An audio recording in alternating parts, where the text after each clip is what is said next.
This is my studio's shelf wall. It's a mess of random materials, tools, and personal artifacts I've collected over the years. It's constructed mostly of scrap, various furniture found on the side of the road or things pieced together. It constantly grows and changes. This week, it's all coming down. The next step of its evolution is a total rebuild.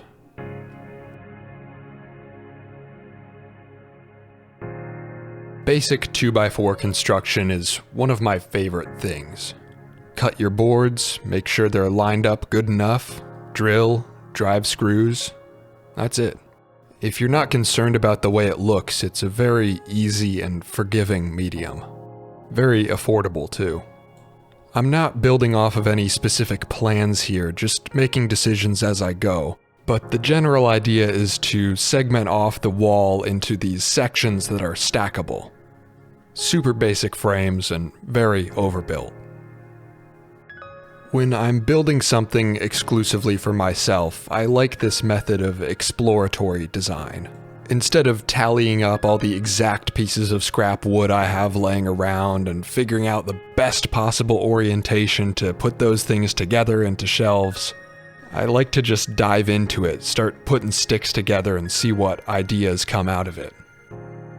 The reason I'm diving into this project now is because I'm moving my whole studio in a few weeks. My rickety, stacked junk furniture shelving system is honestly a pain to move. I've had to tear it down and set it back up 3 times in the past 2 years, and with every iteration it only gets bigger and harder to manage. And so a sturdy, framed, segmented solution should make that a lot easier. After building this top section for spray paint storage, I realized the whole setup is taller than the ceilings at my next place. The nice thing about this construction method is that it's really easy to make changes on the fly. So far, I'm really liking how this is going.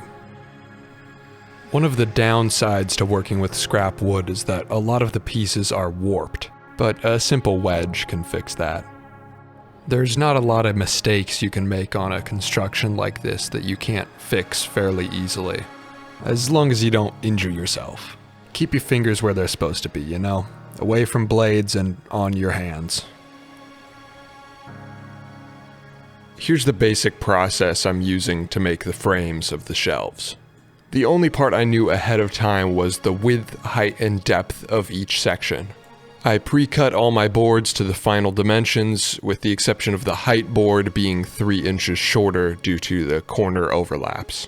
If you didn't know, 2x4s are not actually 2 inches by 4 inches, they're about 1.5 by 3.5. I think the name comes from the size pre-milling, but I'm not sure. Drilling a hole before sending in your screw gives you a little more consistency and control, and also helps prevent splintering of the wood.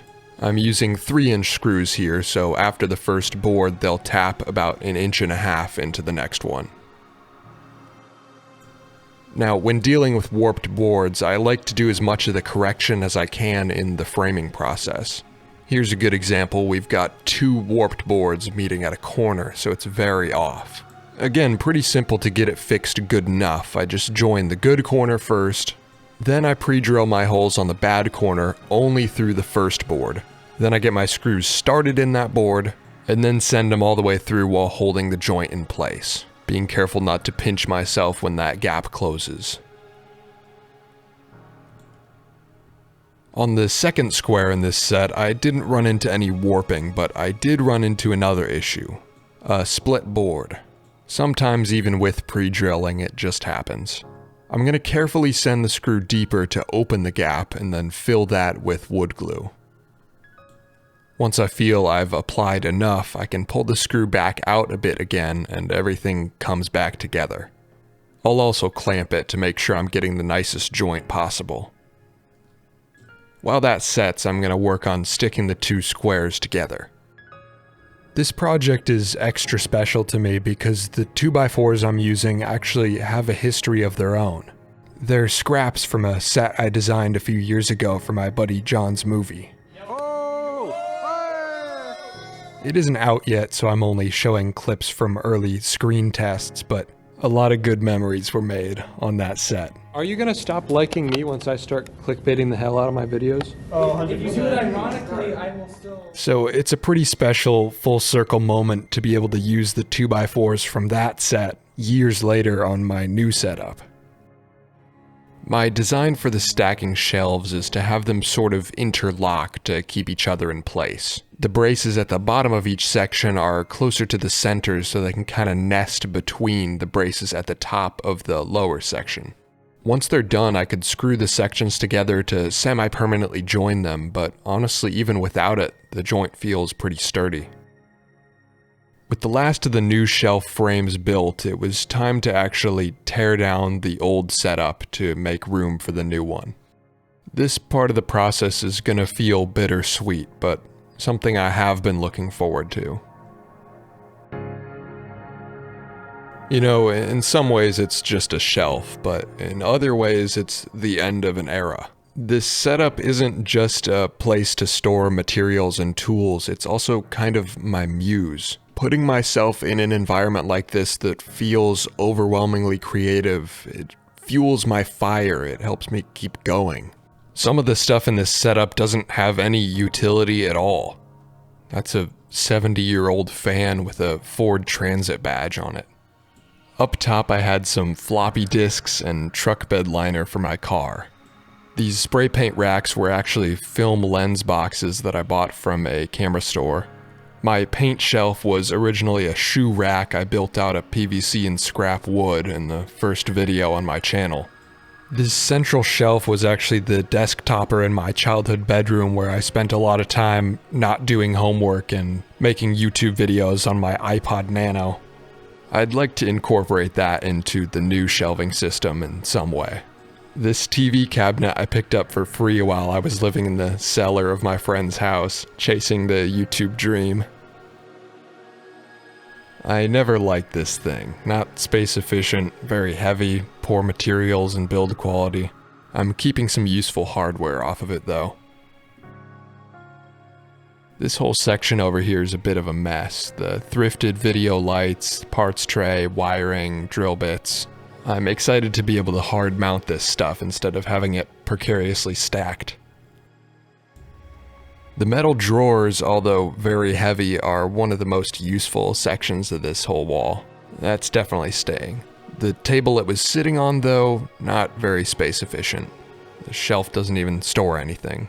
This was a sewing machine table from a machine I repaired very early in this channel. It's good wood, I'm not getting rid of it, but it needs to find a new use case. With everything moved out, now comes the really fun part.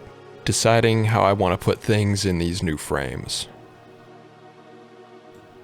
The easiest part is putting back the metal drawers, no additional modifications needed. Then comes the center section. I want to try to find a way to reuse this desk topper.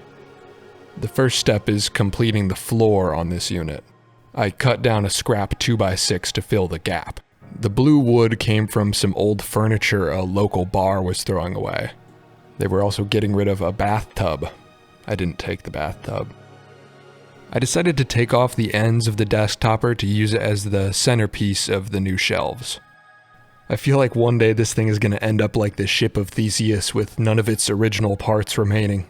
But I'm happy that its soul is still a part of my YouTube set. I've been filming myself in front of that stupid particle board since I was like 14. After filling the shelf back up with various paints, dyes, film reels, and books, it's feeling like home again. Next up is the spray paint shelf. I'm gonna put this backing on it so I don't accidentally push cans out the back. This piece was harvested from the table I was using to frame the shelves earlier. A nice side effect of this project is that I'm blowing through my scrap wood reserves. Less stuff to move in a few weeks. After piecing together a second platform and filling in the floor, the spray paint section was done. Adding back in my little lights brings a lot of life into the setup. These can finally get hard mounted now instead of sitting precariously. I'm also adding a new light I had laying around. Should add a nice bit of pop. One day I'll build a new parts tray that isn't this crappy plastic one. I added a little lamp for the metal cabinet too. Underneath I added a new platform for a bit of extra storage. This is new real estate for me, so maybe I'll make changes later on as I discover the use case for it. The final step for this whole setup is adding these little face platforms. Always nice to have more little places to set things down when you're working on a chaotic project.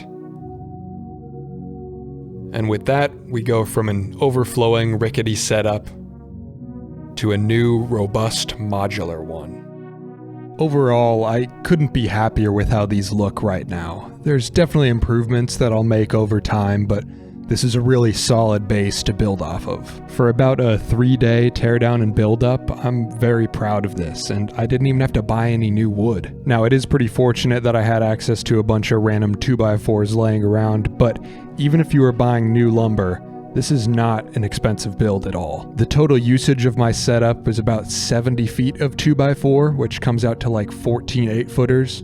The price has been fluctuating all over the place, but it's about $3 right now, so that's like $50 of wood. I've never bought anything from IKEA, but I can't imagine you can even get a particle board shelf this size for that much. So, all in all, I'm very pleased with this project, and I'm happy to have my childhood desktopper still at the centerpiece of it all. I'll probably build more of these too since they're stackable and modular. I've got this 36-inch segment, this 24-inch segment, and I'm probably going to build another 24-inch stack. So when I move in a couple weeks, I can build more of these, choose to stack them in different ways depending on how I want to set up that new workspace. One final note, as I was doing this build, I was sharing a lot of posts and stories on my Instagram, just started using that again, so if that's your jam, go and follow me. It's Evan Monsma. I'll see you in the stream on Thursday and another video on Tuesday.